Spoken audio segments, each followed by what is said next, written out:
എടാ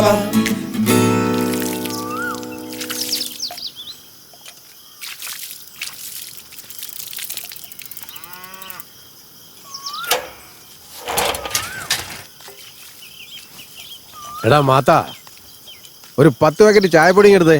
അതെന്തിനാ 10 പാക്കറ്റ്? മോളുടെ കൂട്ടരെ ബന്ധുക്കളൊക്കെ ചേർന്ന് ഇന്ന് നമ്മുടെ വീട്ടിലേക്ക് വരുന്നു. അതിനായിരുന്നു. ആരൊക്കെയാണ് വിളിച്ചിരിക്കുന്നത്?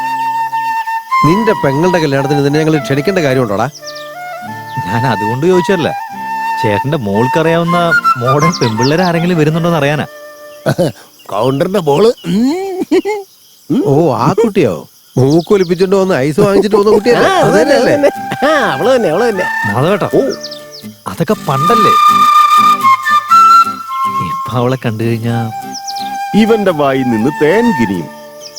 മാധവേട്ടാ, ഈ അടുത്ത കാലത്ത് പ്രണയത്തിൽ വീണ് സമനില തെറ്റിയവരുടെ എണ്ണം വളരെയധികം കൂടിയിരിക്കുന്നു. അവരെ സംരക്ഷിക്കേണ്ടത് അനിവാര്യമാണെന്ന് സർക്കാർ പ്രസ്താവന ഇറക്കിയിരിക്കുന്നു. എന്തായാലും താൻ തന്റെ കൊച്ചിന്റെ നിശ്ചയം നടത്തിയല്ലേ? പ്രായപൂർത്തിയായ പെങ്കൊച്ചിനെ വീട്ടിൽ നിർത്തിയാലേ വയറ്റില് തീയിട്ടതുപോലെ. അത് സത്യം താൻ പറഞ്ഞേ. വാ, നമുക്ക് ഇരുന്നോണ്ട് വർത്താനം പറയാം. വീട്ടിൽ കൊറേ ജോലിയുണ്ട്. എടോ, ജോലിയൊക്കെ എപ്പോഴും ഉള്ളതല്ലേ, കുറച്ചേരം ഇരുന്നിട്ട് പോന്നേ. പാടോ, ഇവിടെ വന്ന് ഇരിക്കേ. എടോ ഫക്കീറേ, ചുമ്മാ ഇരിക്കുന്ന എങ്ങനെയാ? ഒരു ചായ പറയുന്നേ. ഓസടിയൻ. മാധവാ, എല്ലാവർക്കും കൂടെ ചായ എടുക്ക. ഓ മാധവാ, ഈ ബെഞ്ചിന്റെ വില എത്രയാ? 1500. പയ്യന്റെ വീട്ടിൽ നിന്ന് ആൾക്കാർ വരുമ്പോ അവിടെ ഇരിക്കാനായിട്ട് ഒന്നുമില്ല. അതിനിപ്പോ എന്നാ, ഇതിപ്പോ തന്നെ സംസാരിച്ചുറപ്പിക്കാലോ. കച്ചവടത്തിൽ ഇതൊക്കെ പതിവല്ലേ? ഇത് വിൽക്കുന്നു തന്നോട് ഞാൻ പറഞ്ഞോ? എടാ മാത്ത, ഇവന്റെ മോളുടെ കല്യാണം നടത്താൻ പോവാ. കൊറേ ആൾക്കാർ വരുന്നതല്ലേ, ഒരു വിലയിട്ടം കൊടുക്കുന്നേ. അതൊന്നും കൊടുക്കുന്നില്ല, താൻ പോടോ. വേറൊന്നും ഉണ്ടാക്കിയ പോരെ, അത് കൊടുക്ക്. അതെ, ഞാനൊരു കാര്യം പറയട്ടെ. രംഗ എന്നോട് പറഞ്ഞതാ, ഇത് 1000 രൂപയ്ക്ക് അതെനിക്ക് തന്നേന്നോ. ഇതിപ്പോ 500 കൂടുതലാ പറഞ്ഞേ. എന്തായാലും 300 കൂടെ കയറ്റി വെച്ച് ഞാനും ഉറപ്പിക്കും. എന്റെ കമ്മീഷൻ തന്നേക്കണം. താൻ ആള് കൊള്ളാലോടോ. ഈ കാര്യം ഞാൻ ഏറ്റു. എടാ ഫക്കീറേ, 1800 രൂപ കൊടുത്തിട്ട് നീ എടുത്തോണ്ട് പോകും. അത് വില ഇച്ചിരി കൂടുതലല്ലേ? ഞാൻ പറയുന്ന കേൾക്ക്. ഇതിപ്പോ ഈ വിലക്ക് എടുത്ത് നമുക്ക് 3000 മറിച്ചു വയ്ക്കാം. അതെ, കാശ് മേടിച്ചിട്ട് സാധനം കൊടുത്തു വിടും. അതെ, വണ്ടി വന്നു. എടാ ഫക്കീറേ, കാശ് കൊടു, ഇതേ സാധനം കയറ്റിക്ക.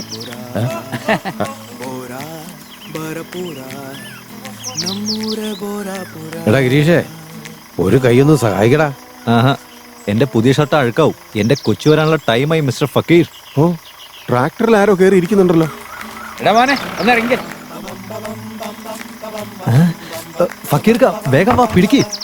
അതവിടെ വെച്ചേ, എന്നിട്ട് ഇങ്ങോട്ട് വാ. ഇതാ കൊണ്ടുപോകേണ്ട സാധനം. നീ ഉള്ളിലൊന്നും ഇനി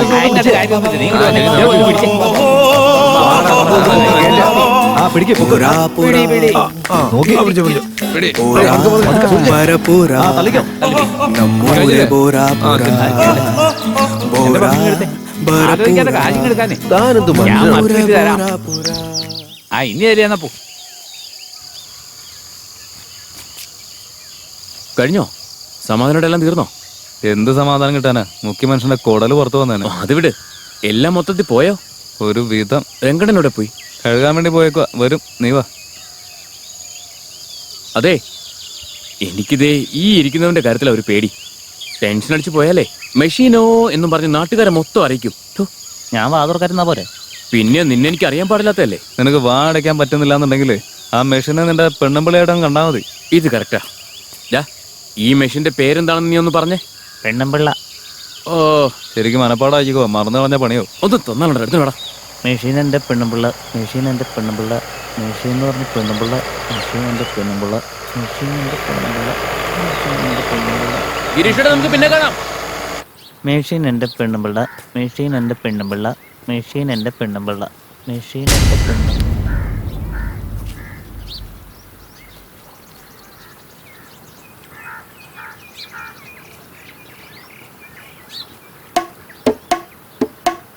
ഇവിടെയെങ്ങും ആരും കാണുന്നില്ലല്ലോ. എടാ, എന്താടാ ഇത്? ആ മെഷീൻ കാണാനില്ലെന്ന്.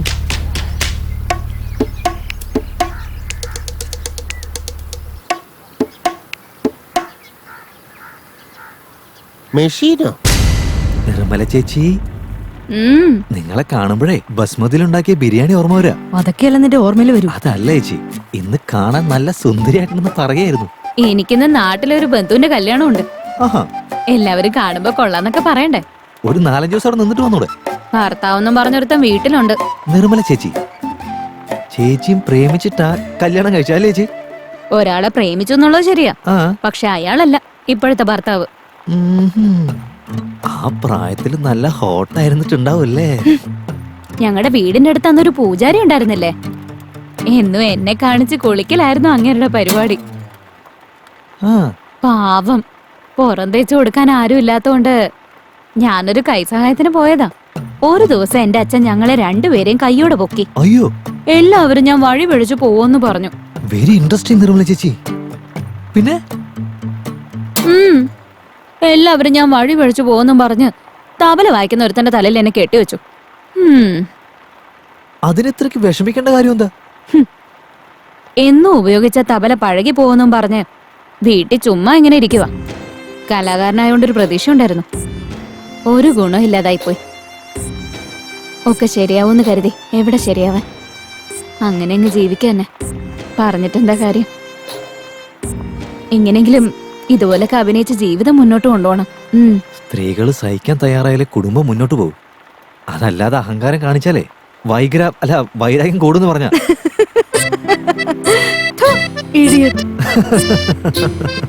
എടാ ചിന്ന, കൗണ്ടറിന്റെ മോള് വിളിച്ച് കേട്ടില്ലേ? തിരിഞ്ഞു നോക്കടാ. മര്യാദയ്ക്ക് അടങ്ങി ഒതുങ്ങിയിരുന്നില്ലെങ്കിൽ വണ്ടിയിൽ നിന്ന് ഇറക്കി വിടാൻ ഞാൻ പറഞ്ഞേക്കാം. എന്തെങ്കിലും ആവട്ടെ, ഒരു 2 മണിക്കൂർ മുമ്പേ നിങ്ങക്ക് വന്നുകൂടായിരുന്നോടാ? കുറച്ചുകൂടിയൊക്കെ ഒന്ന് ആലോചിച്ച് തീരുമാനിക്കണമായിരുന്നു. എന്തായാലും ഒരുമാതിരി പണിയായി പോയിട്ടാ. കുറച്ച് നേരം കൂടി എന്റെ പെണ്ണുമ്പിളാനെ ഇവിടെ പിടിച്ചു വെച്ചെങ്കിലേ നമുക്ക് എല്ലാവർക്കും കൂടി പങ്കിട്ട് എടുക്കാമായിരുന്നില്ലേ? ചേറ്റത്തരം പറയുന്നോടാ. ഇവിടെ വൃത്തിയിട്ടവനെ മര്യാദയ്ക്ക് സംസാരിക്കടാ. ഞാനെന്താ കൂട്ടിക്കൊടുപ്പാരാണെന്ന് വിചാരിച്ചോ ചേറ്റെ? ആ വിട്ട് കള ചേട്ടാ. അല്ല പിന്നെ ഇടപെട്ട ഇനി പെണ്ണുമ്പിളാന്നൊന്നും പറയാൻ നിൽക്കരുത്. മാത്ത ചേട്ടൻ തന്നെ പ്രാന്തന കൊന്നു കളയുന്നുണ്ട്. ചേട്ടൻ തന്നെയല്ലേ മെഷീൻ എന്റെ പെണ്ണുമ്പിള്ളാന്ന് പറഞ്ഞു തന്നത്. ഒരു കാര്യം ചെയ്യ്, പെണ്ണുമ്പിള്ളക്ക് വരാൻ നീയേ മരിയാന്ന് വിളിച്ചാൽ കുഴപ്പമില്ല. എന്റെ ഭാര്യയുടെ പേര് മരിയാന്നല്ല, മാധവീന. എന്നെ പൊന്നിയുടെ പ്രാന്ത് പിടിപ്പിക്കലേ. നിങ്ങളുടെ പെണ്ണുമ്പിള്ളയുടെ പേരൊന്നല്ലത്, പിന്നെ മെഷീന്റെ പേരാ. ആയിരുന്നോ? എടാ മുടിയ, ഇപ്പൊ ആ മെഷീന്റെ പേരെന്താണെന്ന് പറഞ്ഞേ? മരിയാന്ന്. മര്യാദയ്ക്ക് മനപ്പാടം ചെയ്തോ കേട്ടോ. മെഷീൻ എന്ന് പറഞ്ഞാ മരിയ, മെഷീൻ എന്ന് പറഞ്ഞാ മരി. നമസ്കാരം കൗണ്ടറെ. നമസ്കാരം. ആശാനെ, കുറച്ചും കൂടി ഒന്ന് നേരത്തെ വരാമായിരുന്നില്ലേ? അത് കുഴപ്പമില്ലെന്നേ. ഞാൻ വന്ന കാര്യം എന്താന്ന് വെച്ചാ കൗണ്ടറെ, നമ്മുടെ നാടകത്തിന്റെ പ്രാക്ടീസിന് വേണ്ടിട്ടേ ഒരു ബെഞ്ചിന്റെ ആവശ്യം ഉണ്ടായിരുന്നേ. അതൊന്ന് കുറച്ചു നാൾ മുമ്പ് അമ്മോടെ നിശ്ചയത്തിനൊന്ന് മാധവന്റെ കടയിൽ നിന്നൊരു ബെഞ്ച് വാങ്ങി. കൊള്ളാന്ന് സാറേ, ഞാൻ പങ്കെടുത്തോ, ധൈര്യമായിട്ട് എടുത്തു. ആണോ? ആശാനെ പേടിക്കണ്ട, ആ ബെഞ്ച് ഞാൻ അങ്ങോട്ട് കൊടുത്തു വിട്ടേക്കാം. ശരി കൗണ്ടറെ, നാടക പരിശീലനത്തിന് സമയമായി. എന്നാ വരട്ടെ. ഫക്കീറേ, ഇത് വെച്ചോ. അയ്യോ ഒന്നും വേണ്ട. വാങ്ങിച്ചോടോ. ഇല്ല, സാരമില്ല. എടോ, തന്റെ മോളുടെ കല്യാണമല്ലേ, ചെലവിനെങ്കിലും ഉപകാരപ്പെടില്ല. ഇരിക്കട്ടെ. ആ ബെഞ്ച് അവിടെ തന്നെ ഇരിക്കട്ടെ. വേറെ എന്തെങ്കിലും കാര്യത്തിന് ഉപകാരപ്പെടും. എന്നാ വരട്ടെ. ഫക്കീറെ, എനിക്കിതൊന്നും വേണ്ട, നീ എടുത്തു. ഇപ്പോ ഫക്കീറണ്ണന്റെ കയ്യിലിരിക്കുന്ന പണം മെഷീൻ നമ്മൾ എങ്ങനെ എടുത്തോണ്ട് വരും? അയാളൊരു ബിസിനസ്സുകാരൻ തന്നെയല്ലേ? ഞാനും അത് തന്നെ ആലോചിച്ചോണ്ടിരിക്കുന്നത്. ചേടാ, നിങ്ങളിങ്ങനെ ടെൻഷൻ അടിക്കുന്ന എന്തിനാ? ഒരെണ്ണം കൊടുത്തു കഴിഞ്ഞാൽ തല 2 പീസായിട്ട് അവിടെ കിടക്കില്ലേ? എപ്പോ നോക്കിയാലും അവന് ആരെങ്കിലും ഒന്ന് കൊന്നു കിട്ടിയാ മതി. മര്യാദയ്ക്ക് മിണ്ടാതിരുന്നോണം അവിടെ.